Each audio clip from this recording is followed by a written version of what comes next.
My name is Benjamin Thevenin, and this is Awareness Comes First, Critical Media Pedagogy in a World of Vibrant Matter. First, the forces at work in the world. Now, in 2020, we've witnessed an overwhelming exhibition of the powers exercised by the many radically diverse forces at work in the world, including the coronavirus, wildfires, bats, protesters, pepper spray, handguns, hashtags, lockdowns, masks, monuments, mail in ballots, ammonium nitrate, TikTok, tweets, executive orders, and so on.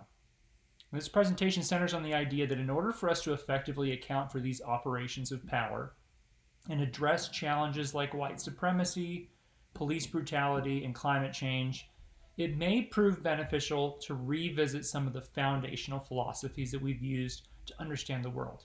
And specifically for this conversation, that we've used to ground our efforts as critical media literacy scholars and educators.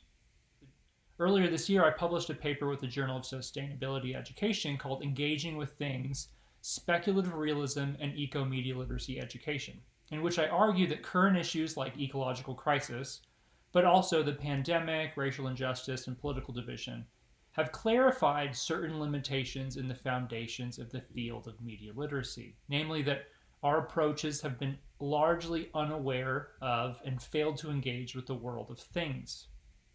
Now, while we've emphasized the analysis of media messages, the use of media for self-expression and civic participation, our engagement with things is mostly just an engagement with ideas. And thus, learners are left relatively unprepared to deal with the real, material, physical consequences of things such as climate change and racial violence. My argument in that article was that in order for us to effectively address social and environmental justice issues, we need to ground our research, teaching, media participation, and activism in an understanding of all the forces at work within the world: animal, mineral, technological, viral, ideological, cultural, ethereal, and so on.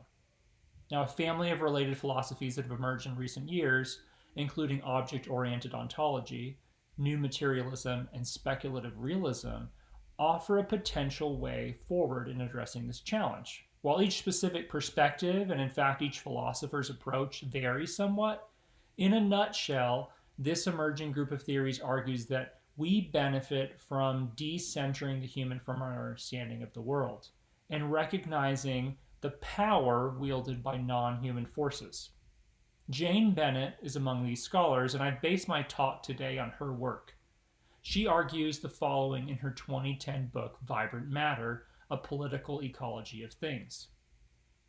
Theories of democracy that assume a world of active subjects and passive objects begin to appear as thin descriptions at a time when the interactions between human, viral, animal, and technological bodies are becoming more and more intense. If human culture is inextricably enmeshed with vibrant non-human agencies, and if human intentionality can only be agentic if accompanied by a vast entourage of non-humans, then it seems that the appropriate unit of analysis for democratic theory is neither the individual human nor an exclusively human collective, but the ontologically heterogeneous public coalescing around a problem. So, my presentation today continues where my article left off, specifically with exploring how we might apply the philosophies of speculative realism, but particularly the work of Jane Bennett in her discussion of Walt Whitman and the concept of slow attention, in order to develop an approach to critical media literacy that promotes not just the exercise of reason in analyzing and evaluating, or direct action through creation and action, but also giving slow attention to the world around us and cultivating our sensitivities and sympathies. I argue that as we become more aware of all the forces at work within the world, we will have a clearer sense of our places within it and the opportunities for positive interventions in it. And the presentation will include both a discussion of the theoretical foundations of this approach and a practical demonstration of the pedagogical in a brief case study. A quick disclaimer: just because I'm suggesting we examine the implications of the philosophies on which we've developed our current approaches to critical media literacy education, and really civic participation and ecological intervention, That doesn't mean that I see no value in these existing approaches. Like Levi Bryant, whose ontocartography is among the family of philosophies I've referred to, I see speculative realism and Bennett's work in particular as a potentially beneficial addition to the frameworks that we're currently making use of. Bryant writes, "It is my hope that a variety of political preoccupations can be fruitfully ported into the framework of ontocartography, assisting in the development of new avenues of inquiry in political practice, revealing blind spots in other theoretical frameworks, and helping to render certain concepts and claims more precise and rigorous. The aim of ontocartography is not to close off styles of inquiry, but to expand our possibilities for intervening in the world to produce change." The problem of reason. I think we live, at least in the US, in a culture and society that has a problem with reason. I'll explain this in a moment. And I think it might be worthwhile to explore ways of understanding, engaging with, intervening in the world that are not solely reliant on rationality and direct action. These perspectives and praxes, while undoubtedly valuable, may not be enough to address the problems we're facing in our world today. For example, regarding issues like the coronavirus or climate change, one would think that the scientific evidence of, for example, wearing masks as a means of preventing viral spread, or the reduction of carbon emissions to slow global warming would be sufficient for people, regardless of their political affiliation, to exercise reason and alter their behaviors in order to reach the desired outcome, that being human survival and the survival of our planet's ecosystems. Or regarding the issue of racial justice, one would think that a reasonable person could review the evidence of how policies like stop and frisk or mandatory minimums have disproportionately and negatively impacted communities of color. Or that they could watch the near continuous stream of video footage documenting the police's mistreatment of and violence against black people, and then come to the rational conclusion that systemic racism is a reality in the US. But neither of those is the case, because too often people are not acting rationally. They're not relying on reason in shaping their attitudes and behaviors. They're not analyzing or evaluating as part of their engagement with media or anything else. Instead, people are acting irrationally, meaning their attitudes and behaviors are being dictated by their impulses, emotions, whims, prejudices, fears, and desires, with little regard for logic. Now, I'm sure many of us have found ourselves neck deep into a debate with a friend or a loved one, hopefully not a stranger online, regarding one of these pressing issues facing our world today when we realize, oh, this argument isn't going anywhere because they and I live in different realities. My appeal to evidence or logic won't hope to sway their opinion because they did not come to their conclusions through reason. Or alternatively, maybe we've recognized within ourselves that same tendency, us forming beliefs on whim or impulse rather than on facts. You know what I'm talking about. In media literacy education, we've staked our bets in our effort to foster critical thinking, teaching, facilitating others' abilities to analyze and evaluate and then act in informed and deliberate ways. Let's not give that up. I think that's still worthwhile. But you can see what we're up against. So it may also be worthwhile to add to our approaches a way to appeal to and positively influence those of us who struggle to think and act rationally. Bennett's project. This is where Bennett comes in. My presentation today draws from her book published earlier this year called Influx and Efflux, Writing Up with Walt Whitman, in which she makes the argument that Whitman's work is the example of a type of slow attention that acknowledges the subtler flows of power within our world and has the potential to foster a kind of sensitivity and sympathy that can positively influence our engagement with the world. So I'm going to summarize some of the key characteristics that Bennett identifies in Whitman's work, discuss how they might provide some potential solutions to some of this problem of reason that we're facing, and then outline some possible applications of these concepts within our work as media literacy scholars and educators, media creators and audiences, as well as citizens. The first question I think is worth addressing is that of why Whitman. I think that's fair. For Bennett, it seems the choice of Whitman has to do with two things. One, Whitman's understanding of poetry's role in politics, and two, his poetry's ability to raise the reader's awareness of the complex power relationships between human and various non human things. First, in his 1855 preface to Leaves of Grass, Whitman argues poetry's potential political power. Note the alliteration, I'm trying my own hand at poetry there. Whitman writes, of all the nations, the United States, with veins full of poetical stuff, most need poets, and will doubtless have the greatest, and use them the greatest. Their presidents shall not be their common referee, so much as their poets shall. There's an American exceptionalism here that I think is problematic, but the idea that poetry, and by extension art, culture, and for our purposes media, have become among the most predominant players in today's political arena, I think that's undeniable. Whitman's aware of this role, and he embraces the opportunity to use his words to influence his readers' understanding and practice of democracy. Now, one takeaway for media literacy scholars and educators is Bennett's utilization of Whitman's creative work in her theorization of power. I think this is a potential response to the problem of reason.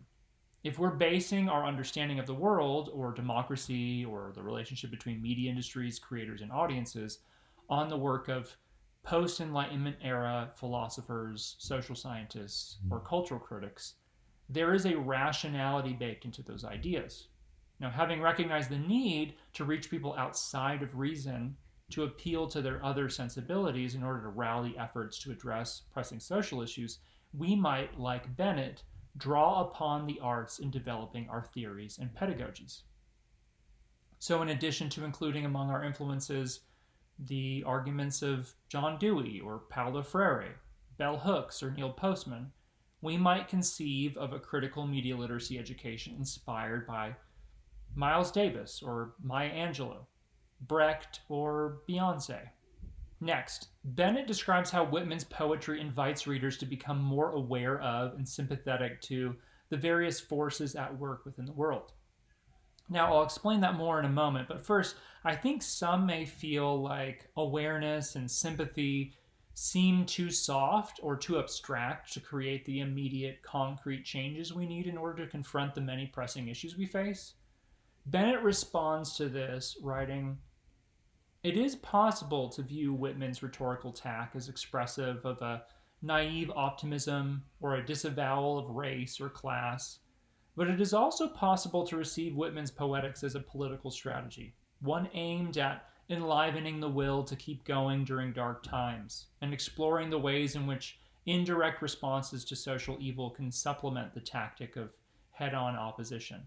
A more egalitarian, less hateful, more pluralistic, more forward-seeing version of American democracy, for example, will depend not only on the demystification of structures of domination, not only upon militant demands for good government and just laws, but also upon the radical possession and habit of good heart, upon, that is to say, a sympathetic cast to the way people perceive and encounter the world. Such a disposition cannot be legislated or produced by demand, but requires inducements that are slow, subtle, indirect, persistent, and often more poetic than polemical. Bennett's suggesting that in the tumultuous times in which we're living, it's necessary that we continue social critique and direct action, but that these actions may be also accompanied by a cultivation of sensitivity in an effort to create a collective softening of hearts. And this radical possession and habit of good heart is most likely to be facilitated by a radically new pedagogy, one that emphasizes not just analyzing, evaluating, creating, or acting, but also stillness, observation, reflection, and caring. Now, a potential connection between this point and critical media literacy includes the idea that this intention to cultivate sensitivity and sympathy as a means of addressing social justice issues correlates with a recent move toward embracing normative moral frameworks in media education. For example, I'm thinking of Fromm and Mihailidis' 2018 argument for caring ethics as foundational to media literacy practice. Drawing upon the work of feminist educational philosopher Nell Noddings and others, They first note the lack of, or maybe just assumed, normative moral framework within mainstream media education. Essentially, that media literacies assume that through the media inquiry process, learners will come to a space of caring, even when caring is not emphasized or really even explicitly acknowledged in pedagogy or practice. They argue that by positioning the ethics of care as foundational to media education, it quote, allows us to focus on the relational aspects of media literacy, shifting the locus of inquiry from critical analysis to critical consciousness, and the processes of media that put us in the world with others. Building on scholarship in caring ethics and critical consciousness, this chapter frames media literacy practice as an appropriate process for developing a relational approach to caring, where critiquing and creating media supports a sense of personal and collective responsibility to act in relation to the betterment of others. In this sense, media literacy supports inclusion and civility in a digital culture increasingly defined by distrust and division. Fromm and Michaelides acknowledge that embracing such a normative moral framework, and by implication a kind of extra rational perspective as caring ethics, it might be uncomfortable for some media literacy scholars and educators who are invested in existing individual-centered, apolitical, analysis-oriented approaches. But I think that there's something to be gained by thinking and teaching outside of that box. Practicing slow attention. Now, as Bennett suggests, cultivating sensitivity and sympathy is a process, and one best achieved through a gradual, subtle, patient pedagogy. A pedagogy that prompts learners to practice what she calls slow attention to the things around them. She recognizes within Whitman's writing his own practice of slow attention, or doting as she calls it. She describes practicing slow attention as a cultivated practice of perception, paying slow attention to ordinary things, a stylized mode of encounter in real time and face to face with things, noting that things speak, sting, seize, and affect, impress. Bennett argues that as we practice slow attention, we become aware of the subtle flows of power between human and non-human things, what she calls influx and efflux. Bennett borrows these terms from Whitman's Song of Myself. Here's the passage from the poem she references. Sea of stretched groundswells, sea breathing broad and convulsive breaths, sea of the brine of life, and of unshoveled yet always ready graves, howler and scooper of storms, capricious and dainty sea. I am integral with you. I too am of one phase and of all phases, partaker of influx and efflux. Now, Bennett, like Whitman, is hopeful that as we practice slow attention, become aware of the influx and efflux, and cultivate greater sensitivity to and sympathy for things, human and non-human, we will develop a more caring relationship with our world. Though she does acknowledge that that isn't necessarily the case. Leaves of Grass dotes and dotes and dotes in the hope that the practice will infect the reader's own style of perception and description. A sensitive body's response to influx and its irritations could just as easily be hostility, fear, anger, disgust, anxiety, as it could be democratic nonchalance. But it is possible to learn to tilt sensitivity in the direction of a sensibility marked by generosity and affection. So how might we as media literacy educators and scholars learn to, and more importantly, teach others to practice slow attention, and in particular, tilt sensitivity in ways that might encourage efforts to establish more positive relationships with the world? A case study from an undergraduate course I taught last year might provide an example. I teach at Brigham Young University in Utah. The course I developed is called Space, Place, and Media Arts, and I designed it in order to prepare students to become more media literate and ecologically informed and engaged.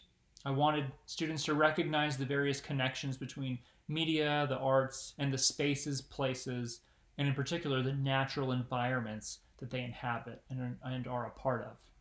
So the class included reading poetry and literature, history and scholarship about Utah, viewing painting, photography, and film that represents the state, hearing from artists, authors, and activists from Utah that address issues of space and place in their work. And then we went on a lot of field trips. We went to the Bonneville Salt Flats, the Topaz Internment Campsite and Museum, to Arches National Park, and Monument Valley. Though I didn't recognize it as such at the time, the assignments and activities I created for the course were intended to facilitate the students' practice of slow attention as a means of helping them reflect on and ideally improve their relationship with the place in which they live, with the communities that they're a part of, and with the natural world. Let me share just a couple of examples and point out how they function as practical applications of our discussion of Bennett, Whitman, and in particular, slow attention to media education. Now, early in the semester, students read examples of writing that documents place from Annie Dillard, Henry Thoreau, Terry Tempest Williams, and actually Walt Whitman. Then they were given the assignment to visit a place, to observe, take notes, draw, think, collect artifacts, take photos, reflect, and so on. After their experience in that place, they made use of these notes in their various forms to write a, quote, thick description of that place. Now, students visited parks, nearby canyons and forests, Utah Lake, and the surrounding high desert lands of the valley to do their assignment. They shared afterwards, and their written work demonstrated that the assignment provided them with an opportunity to pay attention to place in ways that they had not before. And then, as most of them are media arts students, it encouraged them to use their creativity in reconstructing their experience in that place in their essays. Now, following the thick description assignment, students were asked to return to the place and create a series of not-so-still lives. Basically a series of short looped videos, kind of like an animated GIF or what some call a cinematograph, that captures on screen the energy of that place. Their moving images captured ripples of water, litter flittering in the breeze, vehicles driving remote country roads, ice melting, various animals, and every once in a while, some people. Here's one example. In the artist statements they wrote to accompany their creative work, the students reflected on the flows of energy in their chosen places and how their shooting and editing these moving images made them more aware of the forces at work in the world. Now, at the end of the semester, the students shared reflections on their learning, both in class and in their course evaluations. Here are a few excerpts. It gives you some sense of their experience. This class has made me a better person forever. Even if I tried to forget what I learned in this class, I couldn't muffle the call that I now feel to put only goodness into the world and consume only goodness myself. I guess there's one example of influx and efflux there, right? This class has changed the way I see the world.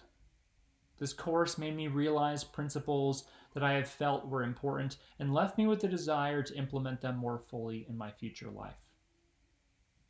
I have changed my personal habits because of things we've learned. Benjamin will gently and sweetly give you the existential crisis you never had in high school. He will call into question all of your beliefs and throw you into an environment where you can responsibly, carefully, and lovingly reconstruct everything you thought about the world. This course was unique. I felt like it had little to do with my emphasis of study, yet was one of the most helpful and enabling courses for me as a citizen. It surprised me, but this may be one of the most important classes I've ever taken. Some of these, thoughts suggest that this was more than just a media arts class for these students, more than just a feel-good experience in nature, but it was an example of, empowering civic education, a kind of perception-altering experience. Now, this is the first time I taught the course, and I already have so many thoughts on how I might improve the experience for when I teach it next semester. One benefit I will have this time around is Bennett's discussion of Whitman and the preparation for this presentation that has allowed me to consider how I might explicitly position the ethics of caring and slow attention as foundational to the experiences we have in next semester's class. A final thought on the efficacy of slow attention.